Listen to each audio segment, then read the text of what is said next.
الحمد لله الحنان المنان الذي خلق الإنسان وعلمه البيان والصلاة والسلام على رسوله سيد الإنس والجان وعلى آله وأصحابه ذوي الخير والإحسان أما بعد فأعوذ بالله من الشيطان الرجيم بسم الله الرحمن الرحيم وتعاونوا على البر والتقوى ولا تعاونوا على الإثم والعدوان واتقوا الله إن الله شديد العقاب صدق الله مولانا العظیم۔ بارگاہ رسالت مآب صلی اللہ علیہ وسلم میں درود پاک کا ہدیہ پیش کریں۔ صلاۃ دائمۃ سرمدا ابدا۔ عزیزان گرامی وقار، اسلام عبادات اور معاملات دونوں کا مکمل دستور ہے۔ جب اسلام کی بات کی جائے اور دین کی بات کی جائے تو لوگوں کو ایسا لگتا ہے کہ صرف عبادت کی بات کی جا رہی ہے، نہیں بلکہ اسلام پورے نظام حیات کا نام ہے۔ اس میں معاملات بھی ہیں اور عبادات بھی ہیں، اور دونوں کو اگر تقسیم کر دیا جائے عبادات اور معاملات تو میں آپ کو بتاؤں کہ 25% صرف عبادات ہے اور 75% معاملات ہے۔ عبادات جیسے نمازیں ہو گئی، یہ عبادات کے حصے میں آ گئے ہیں۔ روزے، حج، زکوٰۃ، یہ سب عبادات کے معاملات میں ہیں۔ لیکن معاملات میں جو ہے بہت لمبی فہرست ہے۔ تمہارے گھر کے اندر تمہارے بچوں کے حقوق، بیوی کے حقوق، ماں کے حقوق، باپ کے حقوق، پڑوسیوں کے حقوق، پھر لین دین کے معاملات، تجارت کے معاملات، قرض کے معاملات، پھر عدالت کے معاملات، فیصلوں کے معاملات، زندگی کے بہت سارے معاملات، یہ سب معاملات میں ہیں۔ اور اسی لیے فرمایا گیا کہ جو بندہ معاملات میں اچھا ہے وہی اصل دیندار ہے۔ بہت سارے لوگ کیا سمجھتے ہیں کہ یہ نمازی ہے، ہمیشہ مسجد کا پابند رہتا ہے تو اسے دیندار ہی سمجھتے ہیں۔ ہونا تو چاہیے کہ وہ دیندار ہو، لیکن اس کے معاملات کو بھی دیکھو کہ اگر وہ معاملات میں گڑبڑ ہے، یعنی لوگوں کے پیسے کھا جاتا ہے، لوگوں سے جھوٹے وعدے کرتا ہے، یا پھر دھوکہ دھڑی کے کاموں میں ملوث ہے، تو وہ شخص دیندار نہیں ہے۔ عبادات میں تو وہ پکا نظر آتا ہے، لیکن معاملات میں کچا ہے تو اسے دیندار نہیں کہا جاتا۔ اسی لیے نبی پاک صلی اللہ تعالیٰ علیہ وسلم نے سختی کے ساتھ معاملات کے بارے میں بہت احکامات نافذ فرمائے، یہاں تک کہ حقوق بھی جو ہیں وہ دو قسم کے ہیں، حقوق اللہ، حقوق العباد۔ کچھ گناہ ایسے ہیں جس کا تعلق آپ نے ایسے گناہ کیے جس کا تعلق اللہ سے، اللہ کی نافرمانی سے، شراب پیا، نمازیں چھوڑ دیں، یا کوئی اور گناہ کیا، یہ وہ گناہ ہیں جس سے اللہ کی بارگاہ میں آپ کو معافی طلب کرنی ہے، اور اللہ کریم ہے، رؤوف و رحیم ہے، جب وہ چاہے معاف فرمائے۔ لیکن کچھ گناہ ایسے ہیں جن کا تعلق بندوں کے حق سے ہے۔ کسی کا پیسہ لے لیا اور اس کو دیتا نہیں، کسی کو اذیت دیا، مار پیٹ کیا، گالی گلوچ کیا، یہ سب بندوں کے حقوق ہیں۔ اور اس کے بارے میں نبی پاک صلی اللہ علیہ وسلم نے ارشاد فرمایا، جب تک بندہ معاف نہیں کرے گا اللہ معاف نہیں فرماتا۔ یہ سخت قسم کے احکام ہیں، اسی لیے ہمیں زیادہ طور پر اہتمام معاملات میں کرنا چاہیے۔ آج دنیا بھر میں ہماری ایک امیج بن کر کے آ رہی ہے کہ ہم معاملات میں کچے ہوتے ہیں۔ مسلمانوں کے ساتھ لوگ لین دین بند کر چکے ہیں، تجارت کرنے میں ہچکچاتے ہیں۔ ایک دو جگہ نہیں، بہت ساری جگہوں پر میں نے یہ بات اپنے کانوں سے سنی، لوگ کتراتے ہیں۔ کیوں؟ بہت سارے لوگ تجارت کرنے پر لگے تو ہیں، ان کی داڑیاں بھی ہیں، ٹوپیاں ہیں، لیکن وہ جھوٹ بولتے ہیں اور سامنے والے کو دھوکہ دیتے ہیں۔ میں سب کی بات نہیں کرتا، لیکن چند لوگوں کے اس طرح کی حرکات سے اسلام اور مسلمانوں پر ایک عظیم دھبہ ہے۔ اور یہ بھی فرمایا گیا کہ جب معاملات میں تم کچے ہوگے تو آزمائش میں مبتلا ہو جاؤ گے، مصیبتوں میں گرفتار ہوگے اور برکت اٹھا لی جائے گی۔ جھوٹ بول کر کے آدمی کتنا کما لے گا لیکن اس میں برکت نہیں ہے۔ نبی پاک صلی اللہ تعالیٰ علیہ وسلم ہمارے لیے سب سے بہترین اسوہ ہیں، بہترین آئیڈیل ہیں۔ معاملات میں اللہ کے حبیب صلی اللہ تعالیٰ علیہ وسلم نے جو کردار اختیار فرمایا ہے وہ رہتی دنیا تک اس کی مثال کوئی نہیں پیش کر سکتا، اور اسی اسوہ پر، انہی کے نقش قدم پر چل کر صحابہ اکرام رضوان اللہ علیہم اجمعین نے دنیا میں اپنے ایک عظیم اخلاق پیش کیے معاملات کے بارے میں، چاہے وہ پڑوسیوں کے معاملات ہوں، چاہے وہ لین دین کے معاملات ہوں، چاہے وہ عدالت کے معاملات ہوں، بندوں کے حقوق کے سلسلے میں صحابہ بہت الرٹ تھے، بہت ہی زیادہ الرٹ تھے۔ حضور پاک صلی اللہ تعالیٰ علیہ وسلم جس بارے میں سب سے زیادہ مشہور تھے مکہ میں، آپ کے اعلان نبوت سے پہلے کی بات کر رہا ہوں، آپ کو جو لقب سے مکہ کے کفار پکارتے تھے وہ صادق الوعد الامین، امانتوں کا سچا آدمی اور وعدے کا پکا آدمی۔ حضور پاک صلی اللہ تعالیٰ علیہ وسلم کو اس لقب سے وہ پکارتے تھے، سچ بولنے والا اور اپنے وعدے کا پکا آدمی۔ حضور اکرم صلی اللہ تعالیٰ علیہ وسلم ایک مرتبہ مدینہ طیبہ سے گزر رہے تھے، ایک قافلہ تھا، طارق المحاربی نام کے ایک راوی ہیں، انہوں نے پوری ایک لمبی حدیث روایت کی ہے۔ کہتے ہیں کہ ہم لمبے سفر سے آئے تھے، ہمارا قافلہ تھا، ہمارے قافلے میں ایک لال رنگ کا اونٹ بھی تھا، سرخ اونٹ جس کو کہتے ہیں، اور اس زمانے میں سرخ اونٹ کی بڑی قیمت ہوتی تھی، بہت مہنگا اونٹ ہوتا تھا۔ حضور پاک صلی اللہ تعالیٰ علیہ وسلم کا گزر وہاں سے ہو رہا تھا، آپ رک گئے، ان لوگوں سے خیر خیریت پوچھی، کہاں سے قافلہ آ رہا ہے، کہاں جا رہا ہے، اور پھر اس کے بعد اس اونٹ کو نبی پاک صلی اللہ علیہ وسلم نے دیکھا اور پسند فرمایا، اور ان سے کہا کیا تم یہ اونٹ مجھے بیچو گے؟ اس قافلے والوں نے کہا ہم بیچیں گے۔ قیمت کتنی ہے؟ ان لوگوں نے بتایا اتنی کھجوریں، یعنی ہم باغیچے کی اتنی کھجوریں لیں گے۔ انہوں نے ایک قیمت بتائی، حضور پاک صلی اللہ تعالیٰ علیہ وسلم اس پر راضی ہوئے، کہا کہ ٹھیک ہے اتنی کھجوروں پر میں راضی ہوں، اونٹ میرے ہاتھ دے دو۔ ان لوگوں کا جو قافلے کا امیر تھا اس نے اونٹ اٹھایا اور حضور کے ہاتھ دے دیا۔ اس وقت رسول پاک صلی اللہ علیہ وسلم کے پاس نہ کھجوریں تھیں، نہ کوئی سامان تھا، لیکن حضور اونٹ کی رسی اپنے ہاتھ میں لیے اور مدینے کی طرف چل پڑے۔ قیمت تو ادا نہیں ہے۔ ان لوگوں میں سے کسی نے پوچھا بھی نہیں۔ حضور صلی اللہ تعالیٰ علیہ وسلم اونٹ کی رسی پکڑ کر مدینے کی طرف چل پڑے، جبکہ یہ سرخ اونٹ بڑا قیمتی ہوتا تھا، انہیں احساس بھی نہیں تھا، اندازہ بھی نہیں تھا قیمت لینے کا۔ جب حضور آنکھوں سے اوجھل ہو گئے تو قافلے میں بات چیت شروع ہو گئی، کیا قیمت مل گئی؟ تو انہوں نے کہا نہیں، قیمت تو انہوں نے دیا نہیں ہے، طے تو ہوئی ہے اتنے کھجوروں کی قیمت ہے اس اونٹ کے بدلے، لیکن انہوں نے دیا تو نہیں۔ سب ایک دوسرے کو کوسنے لگ گئے کہ ایک انجان آدمی کے ہاتھ میں اونٹ کیسے دے دیا، ہم انہیں جانتے نہیں، پہچانتے نہیں، ان کے ہاتھ میں ایک سرخ اونٹ کیسے دے دیا؟ وہ تو آنکھوں سے اوجھل ہو گئے، اب انہیں ڈھونڈے گا کون؟ یہ باتیں بڑھتی گئی، امیر قافلہ کو لوگ کوستے رہے کہ تو نے ایک بڑا نقصان کیا ہے۔ قافلے میں ایک خاتون تھی، ایک عورت تھی، اس عورت نے ہنگامے کو ٹھنڈا کیا اور کہا قریب آ کر، لوگوں جھگڑو مت، اس لیے کہ میں نے اس چہرے کو دیکھا، وہ جھوٹا چہرہ نہیں ہو سکتا،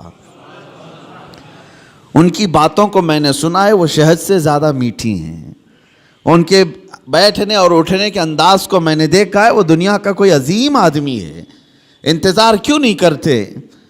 یہاں تک کہ شام ہو گئی اور رات ہو گئی۔ رات کو قافلہ جہاں پڑاؤ کیا تھا سب اپنے اپنے خیموں میں موجود تھے۔ نبی پاک صلی اللہ تعالیٰ علیہ وسلم کے ایک صحابی یا دو صحابہ اپنے ہاتھوں میں کھانے کی بڑی بڑی طبق لے کر کے آئے اور اس قافلے والوں سے کہا فلاں بن فلاں کہاں ہے؟ لوگ باہر آئے، پوچھا کہ کون ہے؟ آئے ہوئے صحابہ نے کہا ہم محمد الرسول اللہ صلی اللہ علیہ وسلم کے غلام ہیں، ہم ان کی طرف سے آئے ہیں، دن میں ہمارے آقا نے آپ سے اونٹ خریدا تھا، اس کی قیمت کھجوریں پوری جتنی طے ہوئی تھی وہ ہم لے کر کے آئے ہیں مدینے سے۔ وہ کھجوریں پوری لا کر کے دیا اور کہا رسول پاک صلی اللہ تعالیٰ علیہ وسلم نے ساتھ میں ہمیں تمہارے پورے قافلے کے رات کے کھانے کا بھی انتظام فرمایا. قافلے والوں نے کھانا بھی لیا اور کھجوریں جو قیمت میں تھی وہ بھی لیا. یہ عرب میں اس طرح کا پہلا واقعہ تھا، ورنہ جو نظروں سے اوجھل ہو گیا وہ ہمیشہ کے لیے ختم ہو گیا. حضور پاک صلی اللہ تعالیٰ علیہ وسلم نے ان کے دلوں میں ایسے اخلاق بٹھائے کہ وہ مدینے میں ڈھونڈتے پھرتے تھے کہ وہ محمد ہیں کہاں، رسول پاک صلی اللہ تعالیٰ علیہ وسلم ہیں کہاں. پھر وہ دائرہ اسلام میں بھی آئے کئی لوگ. یہی وہ لین دین کے معاملات تھے جس میں میرے آقا صلی اللہ تعالیٰ علیہ وسلم تجارت کو پوری دنیا کے سامنے بتا کر ایسے اصول بتائے. سود سے پاک کیا جو قافلے کی ایک بڑی لعنت تھی، بلکہ معاشرے کی ایک بڑی لعنت تھی. حضور پاک صلی اللہ علیہ وسلم نے فرمایا سود کو میں نے اپنے پیروں سے روند دیا، ختم فرما دیا. سود میں ہوتا کیا ہے آپ کو پتہ ہے؟ جس کو آپ بیاج کہیں، بڈی کہیں یا جو بھی نام دے دیں، لیکن بڑھا کر کے لینا، کسی کو قرض دینا اور اس سے بدلے میں بڑھا کر کے لینا. 100 روپیہ قرض دیا، 110 روپے لیا، 120 روپے لیا، بلکہ 101 روپے بھی لیا، تو یہ سود ہو گیا. جس کو قرض دیا اور بدلے میں بڑھا کر کے لیا، صرف پیسے میں نہیں، کسی بھی چیز میں وہ بڑھا کر کے لینا، یہ سود کہلاتا ہے. اور یہ اسلام میں بہت عظیم گناہ اس کو بیان کیا گیا. کیوں؟ وجہ کیا ہے؟ اس میں بندوں کا حق مارا جاتا ہے. ایک بندہ قرض میں ڈوبتا چلا جاتا ہے اور دوسرا امیر ہوتا چلا جاتا ہے. یہ نظام آج دنیا کے یہودیوں نے قائم رکھا ہے. پوری دنیا کو کریڈٹ پر چلاتے ہیں. زبردستی تمہیں کریڈٹ کارڈ پکڑائیں گے. کیوں؟ سود بھرتے رہو.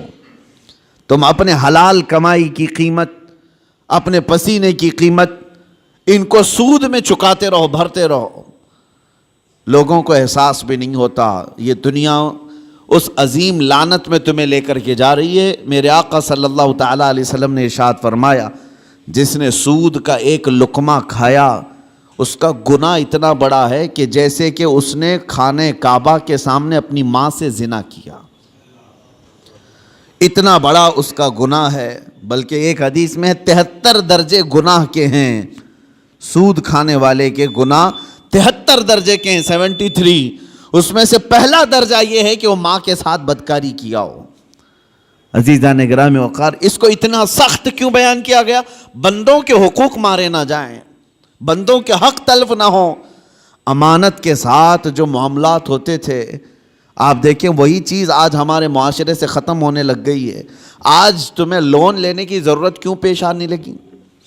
آج قرض جہاں پر بھی جائیں گے تمہیں بیاج کے ساتھ لینے کی ضرورت کیوں پیش آ رہی؟ اس کی وجہ یہی ہے کہ آپس میں اعتماد اور بھروسہ ختم ہو گیا. قرض حسن کون دینے والا ہے آج ایک مسلمان اٹھے اور دوسرے کے پاس جائے اور کہے کہ مجھے 5 لاکھ کی ضرورت ہے، اللہ ماشاء اللہ کون ہوگا؟ قریب سے قریب ترین دوست بھی منہ پھیر لیتا ہے. اس کی وجہ صرف ایک طرفہ نہیں ہے، 2 طرفہ ہے. قرض لینے والا اور قرض دینے والا دونوں کے درمیان اعتماد کا رشتہ نہیں ہے. کچھ لوگ قرض لیتے ہیں لیکن وہ دینا نہیں چاہتے. یہ بھی بندوں کے حقوق کی پامالی ہے. ان کو کیوں دیا جائے قرض؟ لوگ ڈرتے اسی لیے کہ 5 لاکھ دوں کہ 1 لاکھ دوں، یہ تو دینے کا نام ہی نہیں لیتا. اور کچھ لوگوں کی لت پڑ جاتی عادت، اس سے بھی مانگا اس سے بھی مانگا اور قرض میں ڈوبتے چلے گئے. وہ ایسے بھکاری بن جاتے ہیں کہ ان کے لیے دروازے بند ہو جاتے ہیں. حدیث پاک سنو، رسول کریم صلی اللہ علیہ وسلم ارشاد فرماتے ہیں جس نے قرض لیتے وقت یہ سوچا کہ دیکھا جائے گا، ادا کرنے کی اس کی نیت نہیں تھی، حضور صلی اللہ تعالیٰ علیہ وسلم فرماتے ہیں اس پر اللہ تعالیٰ زمین کو اور تنگ کر دیتا ہے، اس کے لیے دروازے تنگ ہو جاتے ہیں. اور فرماتے ہیں کہ جس نے قرض لیا اور دینے کی نیت تھی اور یہ سوچا کہ میری ناک زمین پر رگڑ جائے لیکن میں اس کا حق دوں گا، حضور فرماتے ہیں اللہ اس کے لیے روز دروازہ کھولتا ہے، اس کے لیے اسباب پیدا کرتا ہے. یہاں لینے والے کی دل میں خیال ہی نہیں رہ گیا کہ سامنے والے سے میں نے رقم لیا ہے. بے چینی شروع ہو جانی چاہیے، ہمیں بے قراری شروع ہو جانی چاہیے. کسی کا قرض لیا ہے تو نیند اڑ جائے کہ نہیں میرے بھائی کا قرض ہے مجھے واپس دینا ہے. لیکن یہاں معاملات ایسے نہیں رہ گئے جس کی وجہ سے آج دنیا نے تمہیں سود کا عادی بنا دیا. اب کون دیتا ہے قرض حسن؟ قرض حسن کا مطلب کیا ہے؟ 1,00,000 روپیہ میں آپ کو دیا اور بدلے میں آپ نے بھی 1,00,000 روپے لوٹایا. یہ قرض حسن اچھا قرض ہے. پہلے یہ ہوا کرتا تھا آپس میں مومنوں کے درمیان قرض. لیکن جب لوگوں کے معاملات خراب ہو گئے تو کون دینا چاہتا ہے اور لینے والا بھی آج کل لوٹانا نہیں چاہتا. تو یہ معاملات ختم ہونے لگ گئے. اور اس کی وجہ کیا بنی؟ جب اعتماد کا رشتہ ٹوٹ گیا تو تم سود کے کاروبار میں پڑ گئے. اب تمہارے پاس کوئی راستہ نہیں رہ گیا. جاؤ بینکوں سے لون لو یا غیر مسلموں سے بھاری سود میں قرض اٹھاؤ اور اپنے کام کرتے رہو. یہ سب کی نوبت صرف اسی وجہ سے آئی کہ آپس کے رشتے خراب ہیں, یہ معاملات خراب ہیں, ایک دوسرے کے ساتھ محبت کا رشتہ نہیں ہے. عزیزان گرامی وقار, یہ کام صرف ہم نے اپنے ہاتھوں تباہ کیا ہے, اپنے ہاتھوں برباد کیا ہے. آپ کو اندازہ ہو, ایک صحابی حضور صلی اللہ تعالیٰ علیہ وسلم کے پیچھے نماز پڑھتے تھے اور صبح فجر کی نماز میں بہت جلدی بھاگ کر چلے جاتے تھے, سلام پھیرتے ہی نکل جاتے. ایک دن ان کو صحابہ اکرام نے روک لیا کہ آپ حضور کے پیچھے نماز پڑھتے ہیں اور رکتے نہیں ہیں. اللہ کے رسول صلی اللہ تعالیٰ علیہ وسلم سے ان کی شکایت بھی کی. حضور صلی اللہ علیہ وسلم نے ان سے پوچھا کیا بات ہے, فجر کی نماز میں اتنی جلدی بھاگ جاتے ہو؟ اس صحابی نے جواب میں کیا عرض کیا, کہا یا رسول اللہ صلی اللہ علیہ وسلم, میرا گھر اور ایک یہودی کا گھر دونوں متصل ہے, لگے ہوئے ہیں, اور اس یہودی کے گھر کے آنگن میں ایک کھجور کا درخت ہے جس کی شاخیں میرے گھر کے آنگن میں بھی آتی ہیں, اور صبح صبح پکی کھجوریں میرے آنگن میں گر جاتی ہیں. میں اس لیے بھاگ کر جاتا ہوں کہیں میرے بچے جلدی اٹھ کر کے وہ کوئی کھجور کھا نہ لیں. میں وہ کھجوریں جمع کرتا ہوں اور اپنے پڑوسی کو اس کی امانت لوٹا دیتا ہوں. روز میرا یہ کام ہے. مجھے ڈر لگا رہتا ہے کہ کہیں میرے بچے وہ ناجائز کھجوریں نہ کھا لیں, پڑوسی کی کھجوریں جو ہمارے آنگن میں گری ہیں. یہ صحابہ کے اخلاق تھے. وہ یہودی تھا پڑوسی, اس کی کھجور کھانا بھی انہیں گوارا نہیں تھا. کیا ہم نے بچوں کی یہ تربیت کی ہے؟ دوسرے کا مال نہیں اٹھانا چاہیے. یہاں تو بازار میں جا کر بھاؤ تاؤ پوچھتے ہوئے نہ جانے کتنے انگور کھا جاتے ہیں لوگ. پھل پوچھتے پوچھتے کتنے تو چیک کرنے میں کھا جاتے ہیں, جبکہ یہ بھی جائز نہیں, بغیر اس کی اجازت کے, بغیر اس کی اجازت کے تمہارے لیے جائز نہیں ہے. اس صحابی کی یہ بات سن کر نبی پاک صلی اللہ تعالیٰ علیہ وسلم نے ارشاد فرمایا, کوئی ہے ہم میں سے, میرے صحابہ میں سے, جو اس یہودی کا درخت خرید کر کے میرے اس صحابی کو دے دے تاکہ یہ سکون سے نماز پڑھ سکے. سوچو میرے عزیز ہو, اس وقت رسول پاک صلی اللہ تعالیٰ علیہ وسلم نے جب یہ ارشاد فرمایا تو صحابہ نے کہا کہ یا رسول اللہ, ہم اس یہودی کو بلاتے ہیں, کیا وہ بیچنے کو راضی ہے؟ اس پڑوسی کو بلائے جس کی کھجوریں یہ روز امانت کے ساتھ جمع کر کے اس کو دیتے تھے. وہ آیا, حضور صلی اللہ علیہ وسلم نے پہلے اس سے کہا کہ تو یہ اپنا درخت میرے اس صحابی کو دے دے. کہا کہ ایسے تو نہیں دے سکتا. کہا بدلے میں تو جنت کی کھجوروں کے درخت لے لے. اس نے کہا مجھے اس چیز پر یقین نہیں ہے, اگر بیچنا ہے تو میں قیمت میں بیچوں گا. جب حضور نے یہ جنت کی بات کی تو صحابہ جو بیٹھے تھے اس میں سے ایک صحابی حضرت ابو الدحداء وہ کھڑے ہوئے, کہا یا رسول اللہ صلی اللہ علیہ وسلم, اس ایک درخت کے بارے میں آپ نے فرمایا ہے کہ جنت کے درخت ملیں گے, کیا یہ میں اگر خرید لوں تو مجھے بھی ملیں گے؟ میں اگر خرید کر کے اس صحابی کو دے دوں؟ حضور صلی اللہ تعالیٰ علیہ وسلم نے ابو الدحداء سے کہا اگر تم خرید کر کے دیتے ہو تو اللہ تجھے بھی بہترین باغیچہ عطا کرے گا. وہ حضرت ابو الدحداء اس یہودی کا ہاتھ پکڑ کر کے باہر لاتے ہیں, چلو ہم ڈیل کرتے ہیں, ایک درخت میرے بھائی کو تجھے دینا ہے, بدلے میں بتا کیا لینا چاہتا ہے, کیا لینا چاہتا ہے. وہ مانتا نہیں تھا. حضرت ابو الدحداء کون صحابی ہیں میں آپ کو بتا دوں, اوالی مدینہ, مدینہ کا ایک علاقہ جہاں آج بھی اوالی اس کو کہتے ہیں, مسجد قباء کے قریب, وہاں کی کھجوریں دنیا کی سب سے بہترین کھجوریں مانی جاتی ہیں. اوالی مدینہ دنیا کی سب سے بہترین کھجوریں, مدینے میں بھی اوالی مدینہ کی کھجوریں سب سے اعلیٰ. اور اوالی مدینہ میں سب سے حسین و جمیل کسی کا باغیچہ تھا تو حضرت ابو دحدہ کا تھا. بہترین گھر بھی تھا اس باغیچے کے اندر اور بہترین خوبصورت باغیچہ جس میں نہر بھی تھی. حضرت ابو دحدہ نے کہا کہ اس یہودی سے تو مجھے جانتا ہے؟ کہا کہ تجھے مدینے کا کون آدمی نہیں جانتا، تو ابو دحدہ ہے. باغیچے کے نام سے ہی لوگ جانتے ہیں، حسین و جمیل باغیچہ ہے. حضرت ابو دحدہ نے کہا کیا تو اس بات پر راضی ہے کہ میں وہ پورا باغیچہ اس ایک درخت کے حوالے دیتا ہوں چاہتا ہوں، یہ ایک درخت تو دے دے میرے اس بھائی کو، میں باغیچہ پورا دے دوں. اس یہودی نے کہا کیا مذاق ہے، یہ کیسا مذاق ہے؟ اس نے کہا رسول اللہ کی بات پر میں کبھی مذاق نہیں کرتا اور نہ ہی مسلمانوں کو یہ زیب دیتا ہے، میں معاملات کر رہا ہوں تیرے ساتھ. اس یہودی نے کہا کوئی بات نہیں، درخت میں دینے کو تیار ہوں. ابو دحدہ نے وہیں پر جو کچھ لکھنا پڑھنا تھا سب کر لیا، بیچ دیا، نہ کوئی قیمت لینی تھی اس سے، کچھ نہیں. ایک درخت جو یہودی کے آنگن میں تھا بس وہی خریدنا تھا، وہ بھی اکھاڑ کر کے نہیں، وہ درخت تو وہیں رہے گا نا، لیکن ملکیت اس مسلمان کی ہوگی، صحابی کی. اس بات پر طے ہوا، باغیچہ بیچ دیا گیا. اب حضرت ابو دحدہ اپنے باغیچے کے باہر آئے، سنیے، باہر آئے اور باہر سے اپنی بیوی کو پکارا، یا ام الدحدہ، اپنی بیوی کو زور سے پکارنے لگے. تو ان کی بیوی اندر باغیچے کے اندر اپنے حسین و جمیل گھر میں تھی. وہاں سے آواز سن کر کے کہتی ہیں کیا بات ہے کہ تم اندر نہیں آتے، باغیچے کے باہر سے مجھے آواز دے رہے ہو؟ ابو دحدہ نے کہا میں نے باغیچہ بیچ دیا، تو بھی باہر آ جا. عورتیں تو عورتیں ہوتی ہیں، لیکن وہ کمال کی عورتیں تھیں.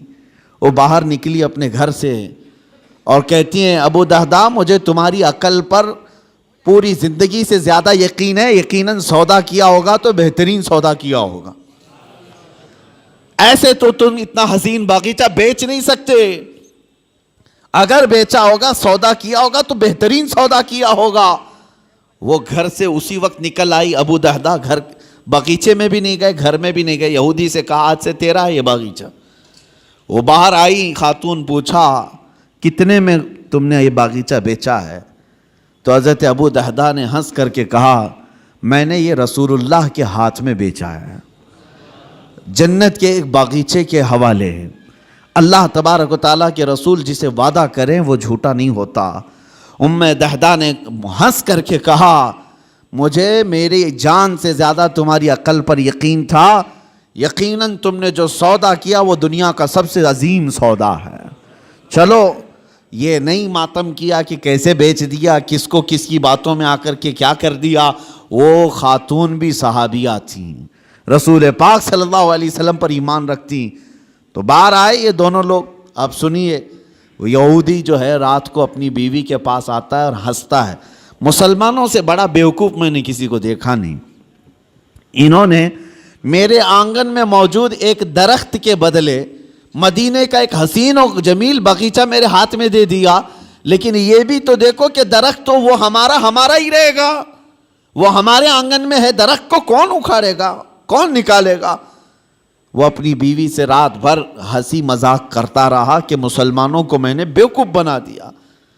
اور وہ صحابی جو صبح نماز سے فوراً بھاگ کر اپنے گھر آتے تھے کھجوریں چننے کے لیے، آج وہ مسجد نبوی میں حضور کے پیچھے نماز پڑھ رہے ہیں، سکون و اطمینان کے ساتھ نماز پڑھتے رہے.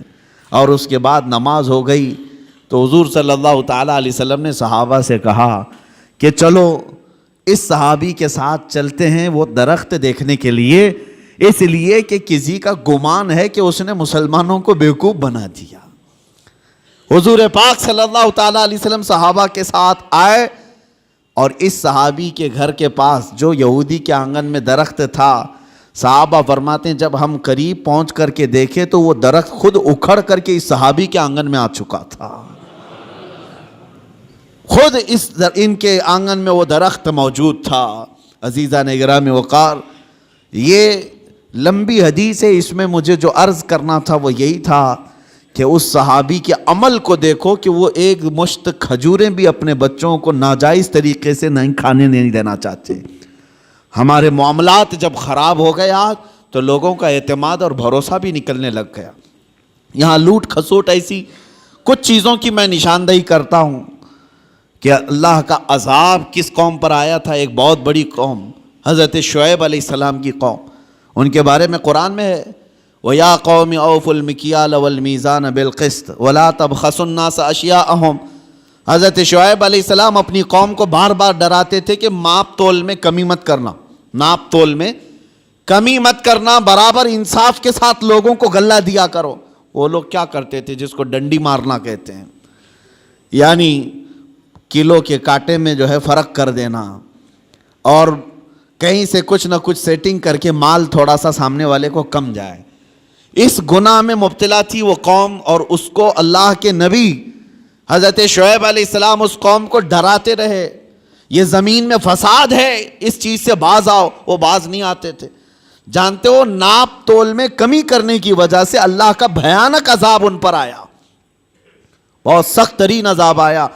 قوم شعیب ہمیشہ کے لیے ہلاک کر دی گئی. اس کو قوم سمود بھی کہتے ہیں.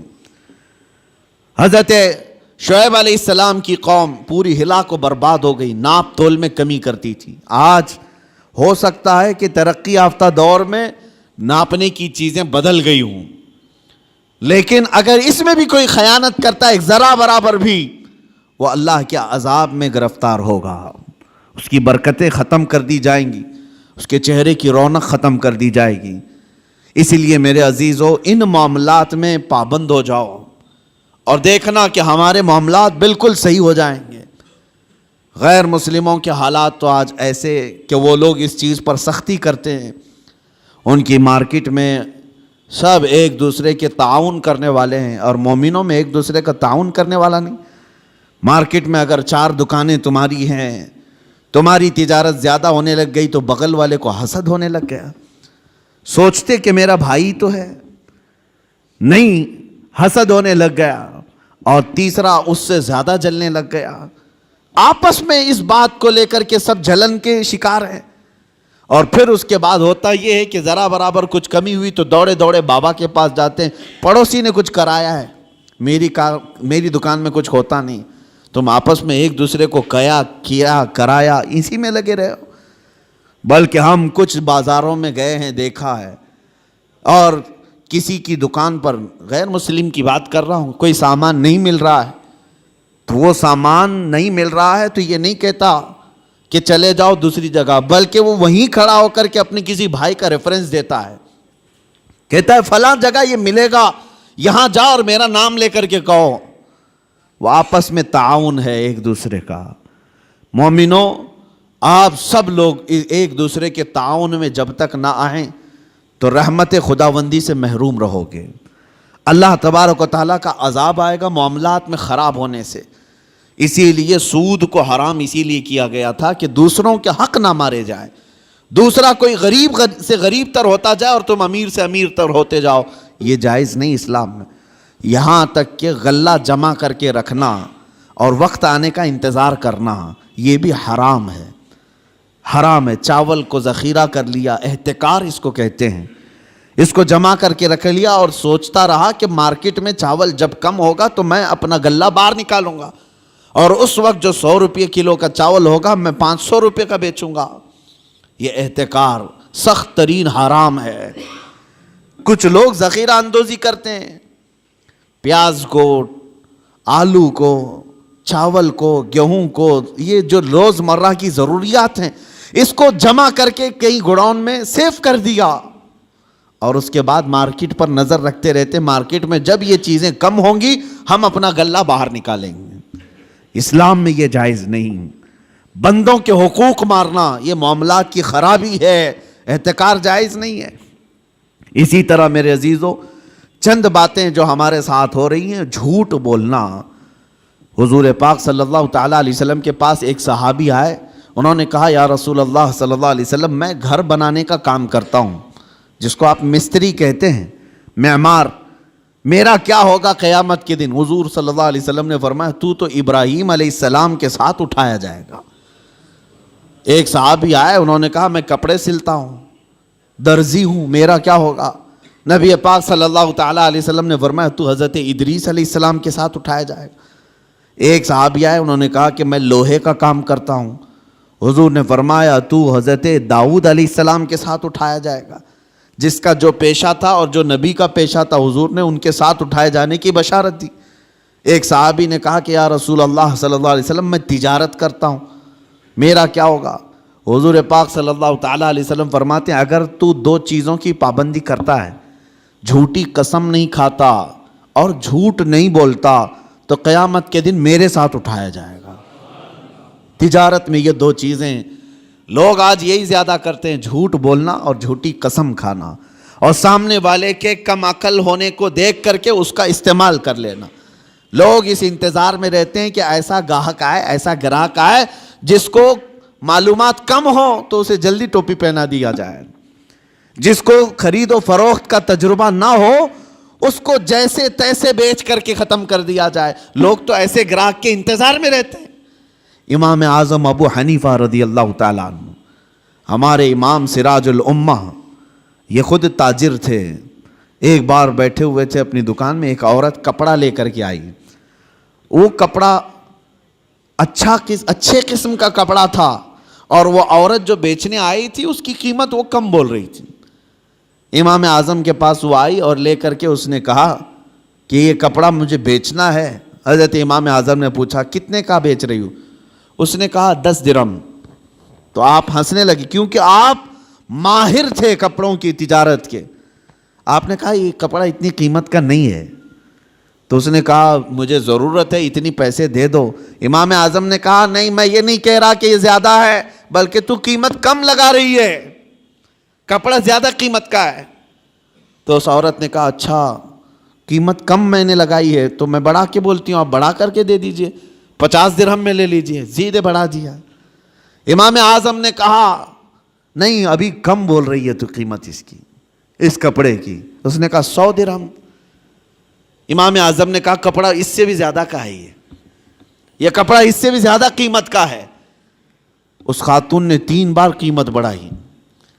تو امام اعظم ابو حنیفہ نے فرمایا جا تیرے گھر میں کوئی ذمہ دار مرد ہو تو اسے بھی لے کے آ۔ یہ تجارت کے معاملات، یہ نہیں کہ کوئی بھولا بھالا آیا ہے تو اسے ٹوپی پہنا کے بھیج دیا جائے۔ 10 درہم میں خرید لیتے، وہ کپڑا تو 400 درہم کا تھا۔ کہا کہ جا تیرے گھر میں کوئی ذمہ دار مرد ہے تو اسے لے کر کے آ۔ وہ خاتون گئی، اپنے مرد کو لائی۔ امام اعظم ابو حنیفہ رحمۃ اللہ تعالیٰ علیہ نے اس کپڑے کو 400 درہم میں خریدا۔ کہا کہ پھر بھی میں نفع میں ہوں۔ فرماتے ہیں کہ میں جو بیچوں گا اس پر مجھے نفع آئے گا، لیکن میں یہ نہیں چاہتا تھا کہ سامنے والے کو اس کپڑے کی قیمت کا اندازہ نہیں تو میں اس کو پوری طرح سے ڈبا دوں۔ یہ رسول پاک صلی اللہ تعالیٰ علیہ وسلم کے اخلاق کے کریمانہ جو امام اعظم ابو حنیفہ نے بھی اپنی زندگی میں دکھایا ہے۔ اور ایک بات، ایک عورت اور آئی۔ عورتوں کو کچھ معاملات میں بہت معلوم ہے اور کچھ معاملات میں کچھ نہیں معلوم ہے۔ وہ کبھی کبھار مارکیٹ میں صرف اسی لیے جاتی ہیں کہ گراتی رہیں یا اٹھاتی رہیں۔ بہرحال ایک خاتون آئی اور اس نے کہا امام اعظم ابو حنیفہ رحمۃ اللہ تعالیٰ علیہ کے پاس ایک کپڑا تھا ریشم کا، اور اس عورت کے پاس کچھ ہی پیسے تھے۔ اس عورت نے کہا میں ایک غریب عورت ہوں، مجھے آپ ایک کپڑا ایسا بیچو جس میں آپ نفع مت لینا مجھ سے۔ وہ کہا جاتا ہے نا مدل مل جائے۔ یہاں تو ہر کوئی یہی دعویٰ کرتا ہے جتنے کا پڑا ہے اتنے کا بیچ رہا ہوں آپ کو، پھر دکان کیوں کھول کے بیٹھا ہے؟ ہر کوئی یہی کہتا ہے کہ مجھے جتنے کا پڑا ہے اتنے میں دے رہا ہوں آپ کو۔ امام اعظم ابو حنیفہ رحمۃ اللہ تعالیٰ علیہ کے پاس عورت آئی، کہا ایک کپڑا مجھے دیجئے، اس پر آپ نفع مجھ سے مت کمائیے، باقی سب سے نفع تو لیتے ہی ہیں۔ تو امام اعظم نے کپڑا اٹھایا اور کہا لے لے اس چیز کو۔ تھان تھی، کہا کتنے؟ کہا 4 درہم۔ اس عورت نے کہا مجھ بڑھیا کا مذاق مت اڑائیے، وہ کپڑا جو ہے قیمتی تھا۔ امام اعظم ابو حنیفہ فرمانے 4 درہم؟ کہا میں سچ بول رہا ہوں، 4 درہم میں لے لے۔ وہ خاتون کہتی ہے ایسا کیسے ہو سکتا ہے اتنے کم قیمت کا؟ امام اعظم ابو حنیفہ رحمۃ اللہ علیہ فرماتے ہیں میں نے اس کے ساتھ ایک اور کپڑا خریدا تھا، یعنی جب میں اس کپڑے کو دکان میں لایا تھا 2 تھان تھے میرے پاس، اور ایک تھان بیچ کر کے میں نے پورا نفع لے لیا۔ اب یہ کپڑا صرف مجھے 4 درہم کا پڑتا ہے، تھا وہ 100 درہم کا، لیکن امام اعظم ابو حنیفہ فرماتے میں نے دوسرے والے اس کے ساتھ لائے ہوئے کپڑے میں اپنا نفع اور خرید و فروخت جتنے میں ہوئی تھی سب میں نے وصول کر لیا ایک کپڑے میں. اب ایک کپڑا مجھے صرف 4 درہم کا پڑتا ہے, تو چاہے تو لے لے. 4 درہم میں اس عورت کو کپڑا دے دیا. کون کرتا ہے آج کے معاملات؟ کون کرتا ہے؟ یہاں غریبوں کا خون چوس لیا جاتا ہے, ان کے معاملات کو ختم کر دیا جاتا ہے. عزیزان گرامی وقار, جب تک یہ احساس تمہارا بیدار رہے کہ مجھے اگر دھوکہ اگر میں دوں گا تو اللہ شاہد ہے, اللہ دیکھ رہا ہے, ہر چیز وہ تمہاری قیامت کے دن لائے گا. فَمَنْ يَعْمَلْ مِثْقَالَ ذَرَّةٍ خَيْرًا يَرَهُ وَمَنْ يَعْمَلْ مِثْقَالَ ذَرَّةٍ شَرًّا يَرَهُ.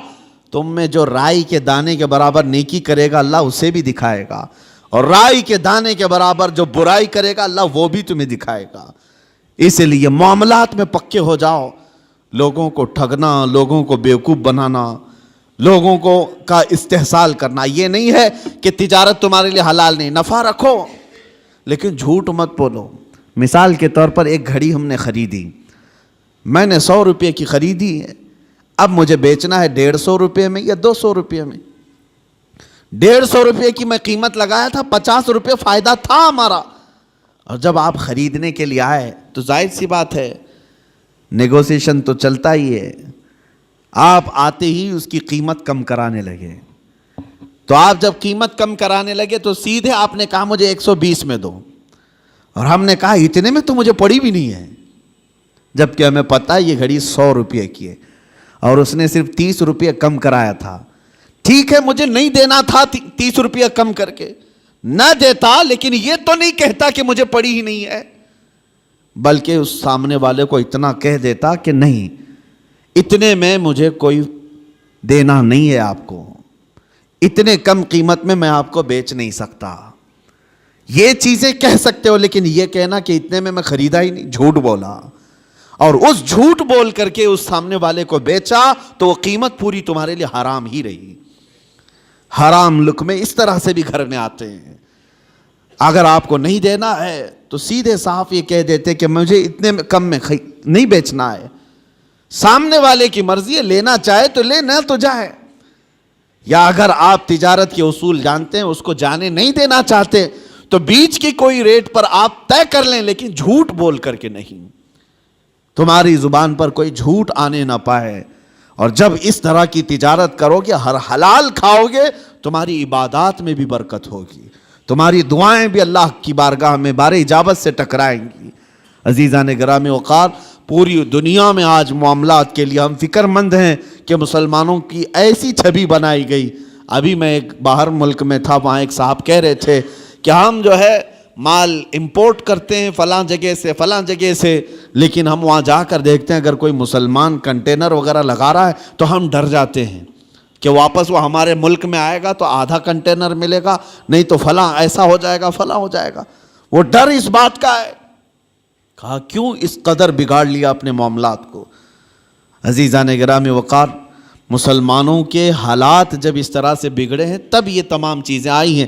قوت فکر و عمل پہلے فنا ہوتی ہے جب کسی قوم کی شوکت پہ زوال آتا ہے, جب کسی قوم کی شوکت پہ زوال آتا ہے. آج جو زوال کے اسباب ہیں, تم خود مصطفیٰ کریم صلی اللہ تعالیٰ علیہ وسلم کے ان اچھے اسلوب کو چھوڑ دیے, وہ نقوش پا جو میرے آقا کے پوری دنیا کے لیے آئیڈیل تھے, چھوڑ دیے. آج ایک بات میں بتا دوں, ابو جہل جیسا کٹر دشمن مکہ میں ہے. ایک قافلے والا یمن سے یا کہیں سے آیا ہے, ایک اونٹ لے کر کے وہ بیچارہ مکہ میں آیا, اس کا قرض ابو جہل کے پاس تھا, یعنی ابو جہل ان کے پیسے لے کر کے دبا لیا تھا, نہیں دے رہا تھا, اور دادا ہے, گنڈا ہے. اور وہ بندہ بیچارہ جو آیا وہ کمزور تھا, وہ مکہ کے فلاں آدمی کے پاس جا رہا تھا, کہا کہ اس سے میرا پیسہ دلا دو. کوئی تیار نہیں تھا. ارے اس کے پاس کون جائے گا, ابو جہل کے پاس, وہ سردار قریش ہے, پتہ نہیں کون اس سے وصول کرے گا. کچھ ایسے لوگ یہاں پہ بھی ہیں جن سے لوگ ڈرتے ہیں, ارے ان سے کون وصول کرے گا. یہ اس زمانے کے ابو جہل ہیں, لوگ ان سے ڈرتے ہیں کہ پیسہ ان سے کون وصول کرے گا, گنڈے ہیں, مار پیٹ کریں گے. تو سب ڈرے ہوئے تھے. وہ مجبور آدمی مکہ میں حرم پاک میں مجبور اور پریشانی کے عالم میں کھڑا تھا. ایک کسی نے پوچھا کہ کیا بات ہے, مکہ کے حالات بتا رہا ہوں. اس نے کہا میرا پیسہ فلاں آدمی دبا کر بیٹھا ہے، ابو جہل دیتا نہیں. تو وہ حرم پاک میں جو بندہ آیا تھا اس نے کہا تیرے لیے ایک ہی راستہ ہے، جا محمد کے پاس صلی اللہ علیہ وسلم. حضور پاک صلی اللہ تعالیٰ علیہ وسلم وہ بھی مسلمان نہیں ہے. اس نے کہا جا محمد کے پاس، وہ تجھے دلا دیں گے. وہ شخص کہتا ہے میں ڈھونڈتے ڈھونڈتے حضور پاک صلی اللہ علیہ وسلم کے پاس آیا. یہ حضور پاک صلی اللہ تعالیٰ علیہ وسلم کے حالات اس وقت، کیا آپ بہت بڑے پیسے والے تھے؟ کیا آپ اس وقت حالات میں مکہ والوں کے اس طرح سے مضبوط مالی اعتبار سے؟ لیکن وہ شخص آیا، حضور ایک جگہ بیٹھے ہوئے تھے، آتے ہی رو پڑا، کہا آپ محمد ہیں؟ کہا فلاں شخص مکہ کا ابو جہل، اس کو دوسرے نام سے پکارا جاتا تھا. کہا وہ پیسے میرے لیا ہے اور دیتا نہیں ہے اور ڈراتا الگ ہے. حضور پاک صلی اللہ علیہ وسلم نے اس سے کہا رو مت، چل میں تیرے ساتھ چلتا ہوں. حضور اس شخص کے ساتھ آئے اور کہا کہ ڈھونڈتے ہیں. ابو جہل ایک جگہ بیٹھا ہوا تھا قریش کی محفل میں، ٹھٹا مار کر ہنس رہا. سیدھے اس محفل میں میرے آقا صلی اللہ علیہ وسلم تشریف لائے، کسی کی روح رعایت نہیں، سیدھے سامنے کھڑے ہو کر کہا ابو جہل یہ بندہ مجبور اور پریشان ہے، کیا تیرے پاس اس کا مال ہے؟ تو نے اس سے قرضہ لیا ہے؟ ابو جہل نے کہا ہاں میں نے لیا ہے. کہا کب دے گا اس کے پیسے؟ اس کے پیسے کب دے گا؟ وہ ایسا ذلیل ہوا وہاں پر کہ حضور کے پاک کے 2 جملے تھے، وہ فوراً گیا اور مال لا کر کے اس مجبور آدمی کو لوٹا دیا. نبی پاک صلی اللہ تعالیٰ علیہ وسلم کا وہ جلال جو کٹر دشمن ہے، جانی دشمن ہے، لیکن حضور کے اخلاق و کردار کے سامنے ٹک نہ سکا. حضور معاملات میں اتنے پکے تھے کہ حضور کو کوئی ٹال نہیں سکتا تھا. کہ اگر ابو جہل کے لیے حضور صلی اللہ علیہ وسلم نے یہ کہہ دیا کہ تو معاملات میں خراب ہے اور اس کے پیسے نہیں دیتا، تو پورے عرب میں اس کی بدنامی تھی اور وہ اپنی بدنامی نہیں چاہتا تھا. لایا، مال دے دیا. یہاں پر سے یہ پتا چلتا ہے خود میرے آقا صلی اللہ تعالیٰ علیہ وسلم نے اپنے معاملات بھی صحیح رکھے اور کسی دوسرے کو ظلم ہوتے ہوئے بھی دیکھنا پسند نہیں فرمایا. یہ ہونے چاہیے ہمارے معاملات کہ ہم کسی کو ٹھگتے ہوئے بھی نہ دیکھیں. اگر کوئی بیوقوف بن رہا ہے تو اس کا ہاتھ پکڑے اٹھائیں، کہا تو نقصان اٹھائے گا، تو نقصان اٹھائے گا. یہ مومنوں کے جب تک ہمارے معاملات صحیح نہ ہوں گے آپ کس رحمت کے انتظار میں ہیں؟ اللہ کریم ہم سب کو ہمارے عبادات میں اور ہمارے معاملات میں پختگی عطا فرمائے. مولا کریم ہمیں سچی امانت داری اور دیانت داری عطا فرمائے. حضور پاک کے نقش قدم پر چلنے کی توفیق عطا فرمائے. وآخر دعوانا ان الحمد للہ رب العالمین.